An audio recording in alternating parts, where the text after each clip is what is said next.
Hello students, welcome to my YouTube channel. This is Vishali. आज हम class 10 NCERT का chapter 1 real numbers की exercise 1.2 की इंट्रोडक्शन के बारे में पढ़ेंगे। तो लास्ट लेक्चर तक हमने एक्सरसाइज 1.1 कंप्लीट कर ली थी।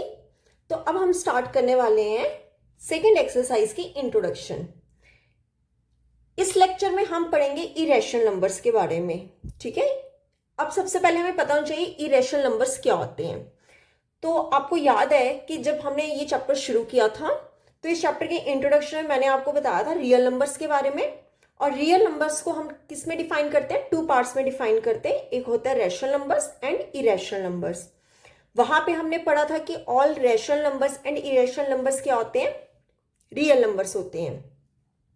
तो इस एक्सरसाइज में हम पढ़ेंगे इरेशनल नंबर्स के बारे में। ठीक है, तो वहां पे हमने थोड़ा सा पढ़ा था इरेशनल नंबर्स के बारे में कि इरेशनल नंबर्स को हम p बाई क्यूब फॉर्म में डिफाइन नहीं कर सकते। ठीक है, इरेशनल नंबर्स को हम p बाई क्यूब फॉर्म में डिफाइन नहीं कर सकते। रैशनल नंबर्स को कर सकते हैं पर इरेशनल नंबर्स को नहीं कर सकते। क्यों नहीं कर सकते?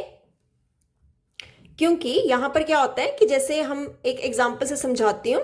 जैसे मेरे पास एक एग्जाम्पल है 1.10010001। सिमिलरली ऐसे ये जो टर्म है आगे क्या बढ़ती जा रही है।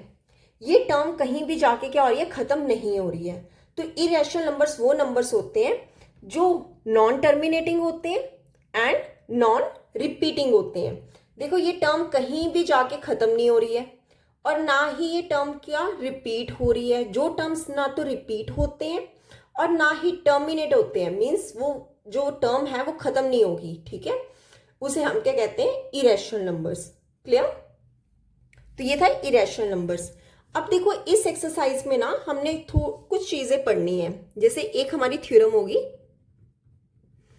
कि let p be a prime number, p be a prime number if p divides a square then p divides a, where a is a positive integer.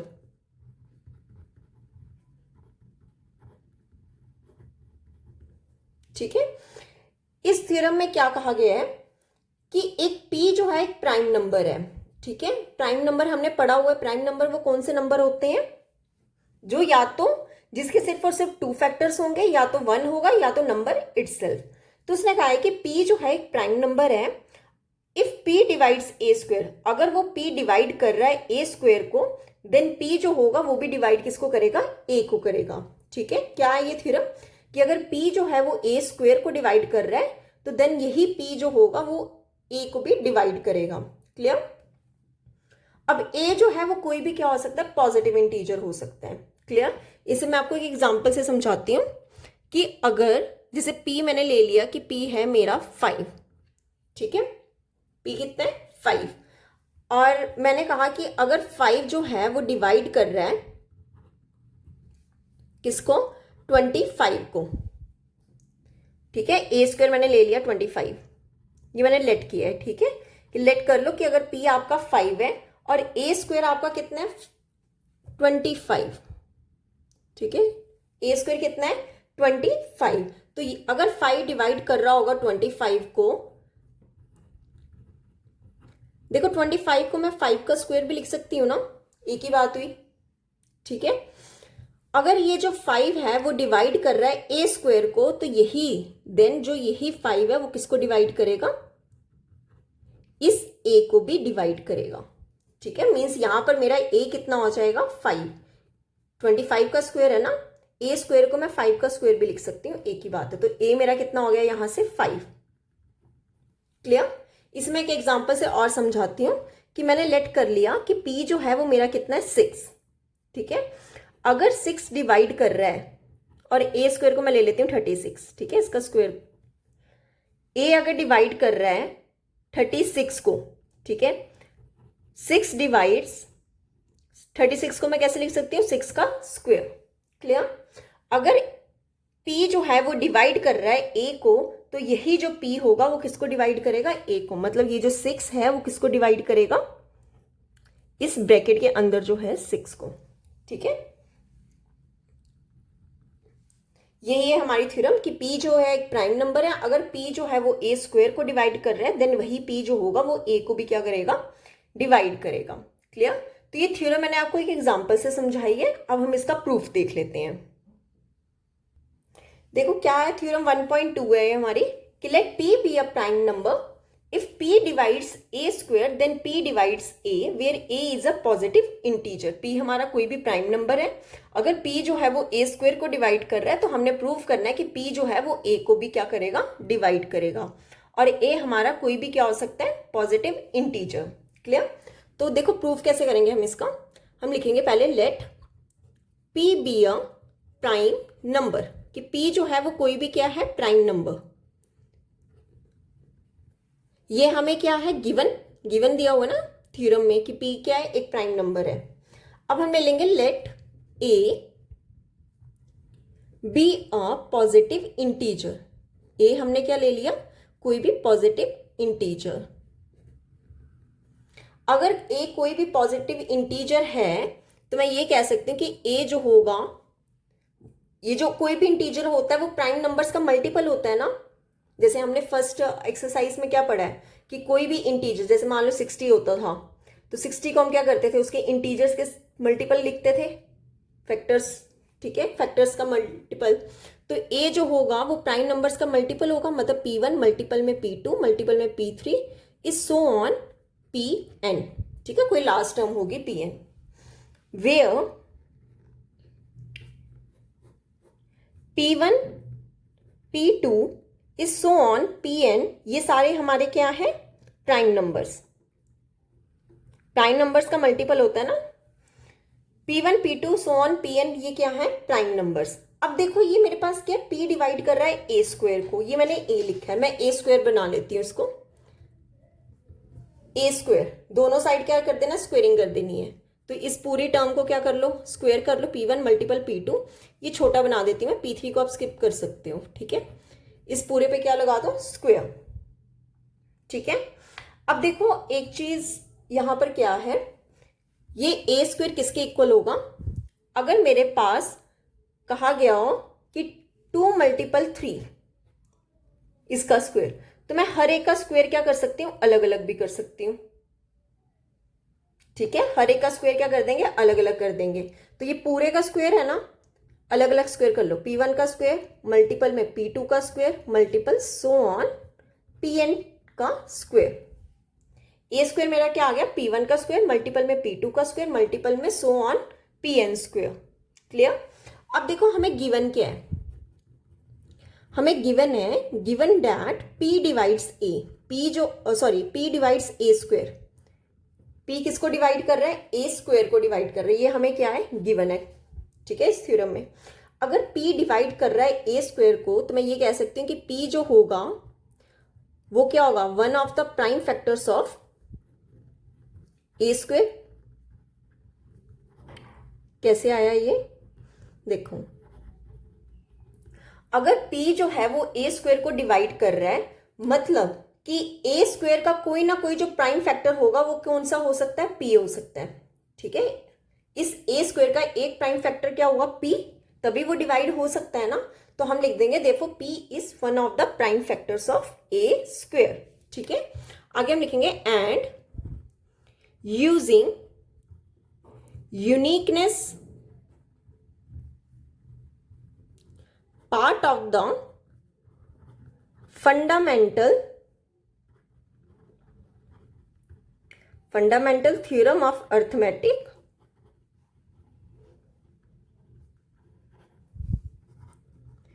Fundamental theorem of arithmetic.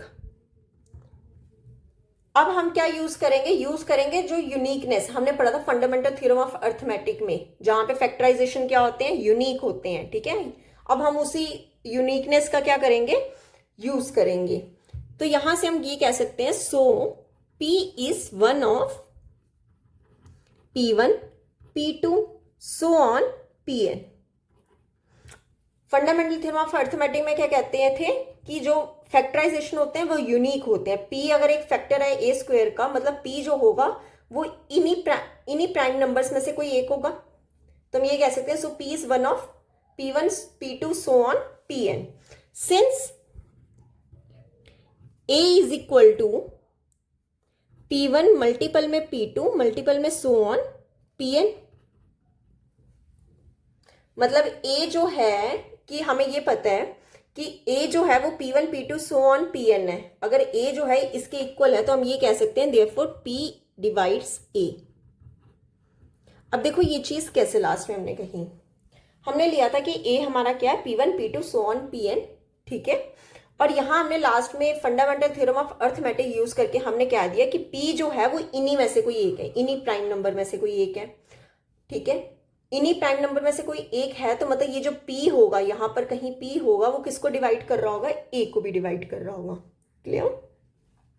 तो यहां से हमारी थ्योरम होती है proof कि therefore P divides A, hence proved. Clear. यही थी हमारी थ्योरम 1.2 कि P अगर कोई प्राइम नंबर है, अगर P डिवाइड A स्क्वायर कर रहा है तो यही P जो होगा वो A को भी क्या करेगा, डिवाइड करेगा। क्लियर। तो ये थी हमारी थ्योरम 1.2। अब इस एक्सरसाइज की वन थ्योरम और है, थ्योरम 1.3, वो देख लेते हैं। थ्योरम 1.3 है prove that root 2 is irrational. हमें क्या प्रूव करना है कि रूट 2 क्या है, इरेशनल है, ठीक है। बहुत इंपॉर्टेंट थ्योरम है, आपके एग्जाम पॉइंट ऑफ व्यू से पेपर में आने के काफी चांसेस हैं, ठीक है। हमें क्या प्रूव करना है कि रूट 2 क्या है, इरेशनल। तो देखो इस तरह के हमने कैसे प्रूव करने होते हैं, जो चीज हमें प्रूव करने को कहा गया हो ना तो हम उसका क्या ले लेते हैं, उल्टा ले लेते हैं। अगर हमें रूट 2 इरेशनल का है तो हम लेट कर लेते हैं कि लेट अस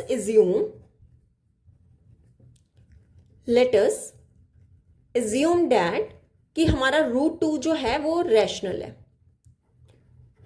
अगर इरेशनल प्रूव करने को कहा है तो हम रैशनल से लेके चलेंगे और लास्ट में बताएंगे कि वो रैशनल है कि नहीं है, ठीक है। हमने क्या एज्यूम किया कि let us assume that root 2 is rational. अब ये जो रूट 2 है रैशनल है तो वो P बाई क्यू फॉर्म में होगा, तो मैंने ले लिया P बाई क्यू की जगह A डिवाइड में B, ठीक है, A डिवाइड में B, where A and B are coprime numbers. A and B क्या है, coprime numbers. A and B क्या है, को प्राइम नंबर्स। अब सबसे पहले देख लेते हैं को प्राइम नंबर्स होते क्या हैं, ठीक है। को प्राइम नंबर्स होते क्या हैं, देखो को प्राइम नंबर्स वो होते हैं जिनका 1 के अलावा कोई भी फैक्टर नहीं होता, not other than 1 factor, not other than 1 factor. मतलब इनके बीच का जो फैक्टर होगा वो सिर्फ और सिर्फ क्या होगा, 1 होगा।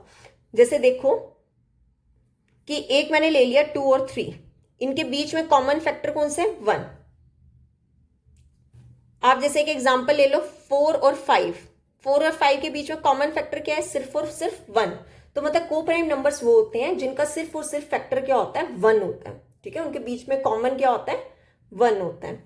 तो ये होते हैं हमारे को प्राइम नंबर्स। क्लियर। अब क्या करो, इस B को ले जाओ इस साइड, ठीक है।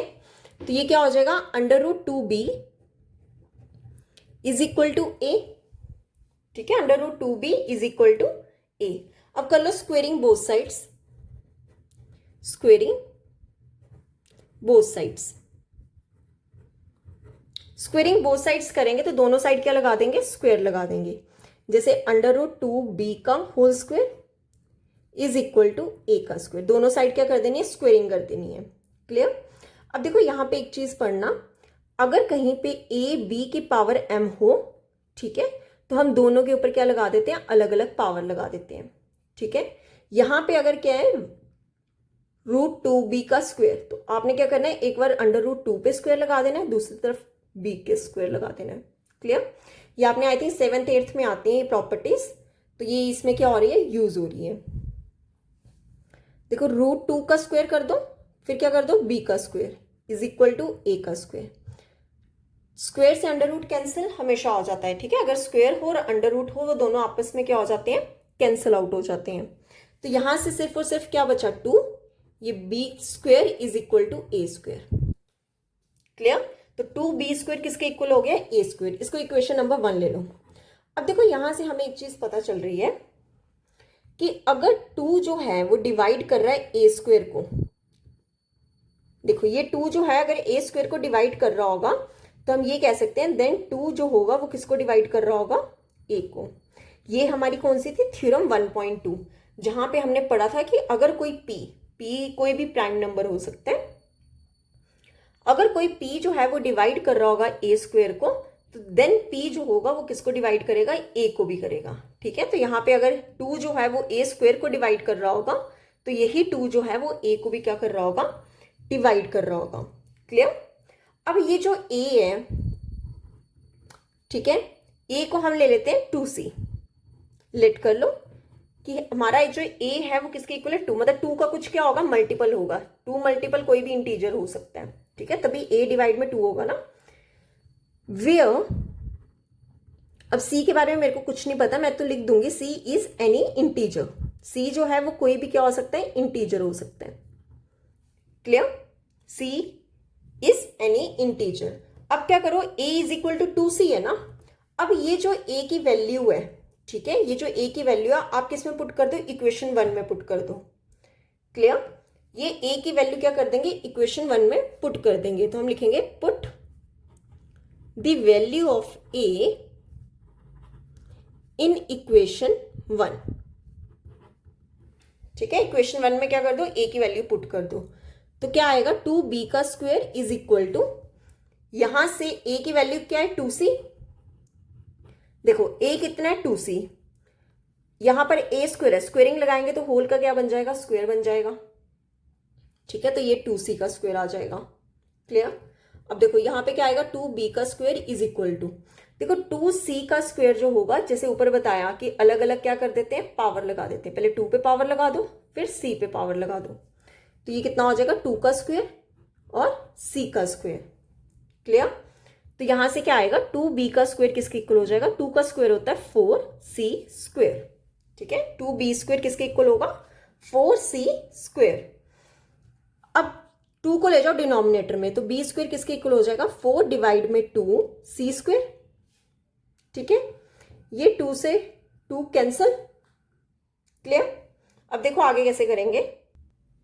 देखो यहां से मेरे पास वैल्यू क्या आ जाएगी? b² is equal to 2c का स्क्वेयर। 2 बचा ना सिर्फ, 2c का स्क्वेयर। अब चेक करो ये b² जो है ये 2 से डिवाइड हो रहा है। अगर हम 2 को नीचे लेके जाएंगे, हो रहा होगा ना, तो हम यहां पे क्या डिजाइन लिख देंगे कि अगर 2 जो है डिवाइड हो रहा होगा b² को, ठीक है, तो यही 2 जो है वो किसको डिवाइड करेगा? b को भी डिवाइड करेगा। जैसे हमने थ्योरम 1.2 में पढ़ा था, if p divides a² then p जो होगा वही डिवाइड b को भी करे, a को भी करेगा। अब यहां पर a की जगह क्या है? b। ठीक है, और p की जगह क्या है? 2। अगर 2 डिवाइड b² कर रहा होगा तो यही 2 किसको डिवाइड कर रहा होगा? b को भी डिवाइड कर रहा होगा। क्लियर?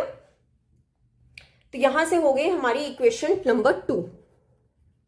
ठीक है, इसे आप इक्वेशन नंबर 2 ले लो। अब हम क्या करेंगे? From equation 1 and 2, from equation 1 and 2, 1 and 2 equation से हमें क्या पता चल रहा है कि 2 जो है वो कॉमन फैक्टर है किसका? a एंड b का। देखो 2 जो है वो a² को भी डिवाइड कर रहा है, 2 जो है वो b² को भी डिवाइड कर रहा है। मतलब दोनों जगह जो है 2 डिवाइड कर रहा है, मतलब 2 जो है वो कॉमन फैक्टर है। 2 is common factor of a and b। मतलब 2 जो है वो a को भी डिवाइड कर रहा है और 2 जो है b को भी डिवाइड कर रहा है। अब देखो हमने प्रूफ के स्टार्टिंग में क्या कहा था कि a और b जो है वो क्या है? Coprime numbers. ठीक है, मतलब उनके बीच का सिर्फ और सिर्फ a और b में जो कॉमन होना चाहिए वो सिर्फ और सिर्फ क्या होना चाहिए? 1। पर हमें इक्वेशन 1 एंड 2 से पता चल रहा है कि 2 जो है वो a और b का भी क्या है? कॉमन फैक्टर है। ठीक है, ये क्या करेगी? कंट्राडिक्शन हो गई ना। हमने एज्यूम किया था कि वो को प्राइम्स हैं, पर उसका तो एक और फैक्टर आ रहा है। तो हम लिख देंगे दिस